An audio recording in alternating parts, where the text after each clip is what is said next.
this malaise so deep, and it's also so easily addressed in a sense. You know, it's that paradoxical combination of depth of suffering and ease of rectification. You know, and I kind of understood what the conservatives have done wrong all along. You know, they tend to moralize in a finger-wagging way. You know, you should do this, you should do that. And there's truth in that, you know, that imposition of mature structure on immature hedonism and disunion and disorientation. Man, if you don't cut him off, he will not shut the fuck up. In this video, Kyle Kulinski on his channel Secular Talk takes a look at the very weird clip of Jordan Peterson on Piers Morgan's program recently, where he was, as you can see, bright red. He was very, very emotional. He was fighting and failing tears the whole time. You know, and as at one point in this video, Kyle Kulinski even says, I almost feel bad making fun of Jordan Peterson here because he looks like he's going through some sort of a mental breakdown. And as I was watching it, I thought, oh my God, it's almost as though he's got a brain tumor or something. Like, this just seems really disconnected from anything he's talking about here. I'm not sure. And look, I'm not interested in coming in here to punch down at anybody, but it is bizarre. And I'd like to take a look at this with you and have some opinions as we go. And then I want to know what you think in the comments. Let's check it out. So Jordan Peterson has kind of fallen off hard, man. He's got a little bit of Rogan syndrome and Bill Maher syndrome. He's just washed. He just seems washed to me. So, I mean, look, part of that might be because, you know, the Daily Wire has been going through some rough times. There was reporting that they hired bankruptcy lawyers and they're letting some people go. And, you know, you got the rise of figures on the right like Candace Owens and like Nick Fuentes, like the far right. And I don't know, just the Daily Wire Peterson-esque conservatism seems to be on the way out. They tried to put like an intellectual veneer over Trumpism. But now with Trump actually having power and being the worst president of all time, I really think a lot of air's coming out of that bubble where people like a lot of people are realizing like, holy shit, this is actually fucking horrible. And all those people who were making these highfalutin arguments pretending like he's going to save civilization, like they're obviously fucking wrong. They look fucking stupid, right? So, look, Peterson's had his struggles in the past, but he was a huge, huge figure online. And he started out as like the self-help guy and, you know, clean your room, wipe your ass, shut the fuck up, don't be too annoying, etc. Kind of ironic because his room is a mess and he clearly is not all there. But look at this. He went on Piers Morgan show and this is just bizarre, bro. This is just bizarre here. In fact, I don't know, man. I'm almost convinced that they put a filter on this to make him look redder than he is because this homie has turned into a lobster. I know he does the whole spiel about like, you know, he does this whole lobster thing. He looks like a lobster here, but I don't know, maybe it's not fake because as you're about to see, this is a minute and 55 seconds of incoherent babble where he's literally crying over nothing to Piers Morgan's face. Watch this. Because if you tell the truth, what should happen as a consequence of the truth makes itself manifest in the world. And that's the best possible outcome, but it's also the most adventurous thing that you can do, the most exciting thing you can do, hands down. There's nothing that compares to it. That pathway of maximal responsibility, voluntary responsibility, and truth. And I understand that deeply at a religious level. I understand that that's the symbolic world on which our productive and peaceful culture was properly founded. What is wrong with this man? Like, what is going on? I almost feel bad making fun of this because he seems like he's back going through some sort of psychological episode. You know what I'm saying? Like, he might have some serious mental issues. And I like how Piers Morgan has to sit there like this is normal. Like, are you crying about the notion of telling the truth? Why would that make anybody cry?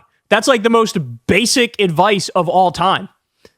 Like, hey, don't be a lying asshole. Okay. Like, everybody hears that and they go, yeah, no shit. Thank you. And this is the same spiel he's been given for, shit, when did he first come onto the public scene? I don't know. Nearly a decade. This is the same fucking thing he's been saying the whole time. And why are you crying? Why are you crying? And I've seen the effect of communicating that to people. Thousands of people. And it's a great privilege to serve that role. But Look, Piers Morgan is definitely uncomfortable. Keep your eye on Piers Morgan. it's also overwhelming. I think it is one of the things that made me, I was ill for quite a long time. He's good now, though. Oh my God, bro. And I think that was part of the reason, just seeing this, like this malaise so deep, and it's also so easily addressed in a sense. It's that paradoxical combination of depth of suffering and ease of rectification, and I kind of understood what the conservatives have done wrong all along. They tend to moralize in a finger-wagging way. You should do this, you should do that, and there's truth in that. That imposition of mature structure on immature hedonism and disunion and disorientation. Man, if you don't cut him off, he will not shut the fuck up. So I like this comment. This is the ultimate Peterson clip. Everything is there. Grandiose claims about how mythically important his message is, insane hand gestures, weeping throughout, lobster red skin, absolutely perfect. I'm going to ask you guys, what the fuck is going on with Jordan right now? What's going on? Is he back on the sauce? I don't know. Is he back on the sauce? Is it untreated mental illness? Is there something going on in his private life? But he does not look good, bro. He does not look good. And look, maybe this is controversial. Maybe it's not. I don't know. But you shouldn't be taking advice from somebody that's this unstable. You just shouldn't. You just shouldn't. Right? You just shouldn't. If somebody looks this unstable, that's a sign. Like, they look like that for a reason. Maybe they're a little bit of a mess. It is sort of interesting to me, and I absolutely do not have a thesis prepared to argue for here, but I'm just off the top of my dome. Yeah, it's if you took data points from when Jordan Peterson was sort of at the top of his popularity in the public. He had written a best-selling book, I believe, that lots of people were quoting, and he was doing all the shows initially before his sort of overt drift to the right and his sort of like, these forgotten young men, and then there was then he found religion, right? I mean, I would love to sort of see a map of this, but it does feel like there's an arc here and a de-evolution into like the grandiosity has become more, and he's thinking like a mile a minute, and he's hard to understand and follow. And I feel like that's why I said at the beginning that one of my first thoughts was a brain tumor. Like, what is pressing this de-evolution? I don't know. I'm just speculating here. And then again, like, bro, it's 2025. Trump is threatening war with Greenland and Denmark and Panama and Canada and Mexico and Iran, and you just bombed Yemen the other day and bombed Somalia. They're shipping people off to a slave labor camp in El Salvador with no due process whatsoever. He's tanking the economy with a fucking trade war. And your contribution to the political conversation is, I think you should tell the truth. Telling the truth is good, and it's actually, I understand that from a religious perspective. I don't know why my Peterson voice got weirder and weirder as I went on, but yeah, we know. Tell the truth. By the way, if you actually believed in that and held to that core value, you wouldn't be on the right with all the fucking shameless liars, endlessly lying about fucking everything nonstop. We just covered the story, Trump and Bukele in the White House, pretending like the Supreme Court ruled with Trump and is letting him fucking illegally deport people to a slave labor camp when that's not true at all. All these people do is fucking lie. Trump told over 30,000 lies in his first term, and this guy is in with all the Trump supporters. Like, what the fuck are we talking about here? We need a new, the right-wing intellectuals are not sending their best, y'all. They are not sending your best. This is hard to fucking watch. This is hard to watch. When I first saw it, I was like, this got to be like AI or something, or there's like a filter on something, man. I haven't watched the full clip. I shudder at going to watch the full clip. Lord only knows what the fuck else happens in this. But if you're crying over your advice to tell the truth, can you make any point without fucking breaking down? How are you going to talk about geopolitics if you can't fucking get through a statement of, hey, tell the truth without blubbering over nothing? All right. washed.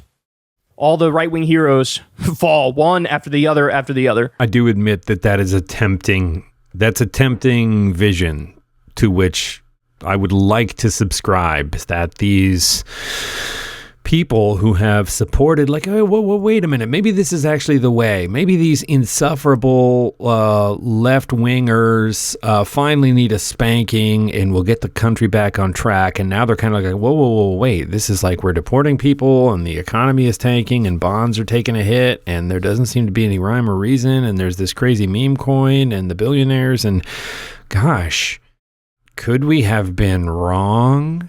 I would love for those dominoes to fall, because I think it would be an indicator that we are headed towards the conversation really shifting into something more meaningful, not just yay Democratic Party, Chuck Schumer, old guard Nancy Pelosi, but if we don't like that enough to vote for Trump and we finally wake up to the fact that this is a huge scam that is very dangerous for our democracy, what's next? Is it a Bernie AOC thing? Like, let's have this conversation and let's demand to start seeing some of the results we need. You know, that would be fantastic. I don't know if that's what's really happening or if everybody's just having a really tough March and April, like I feel like I did mentally. I don't know. But, here's the point where I ask you, let me know what you think in the comments. Do you agree with Kyle Kulinski? Are you a Jordan Peterson fan? Have you been following Jordan Peterson? And, you want to talk to my theory that this is a sort of de-evolutionary arc? Or anything in this video that Kyle Kulinski said, let me know. Let me know in the comments.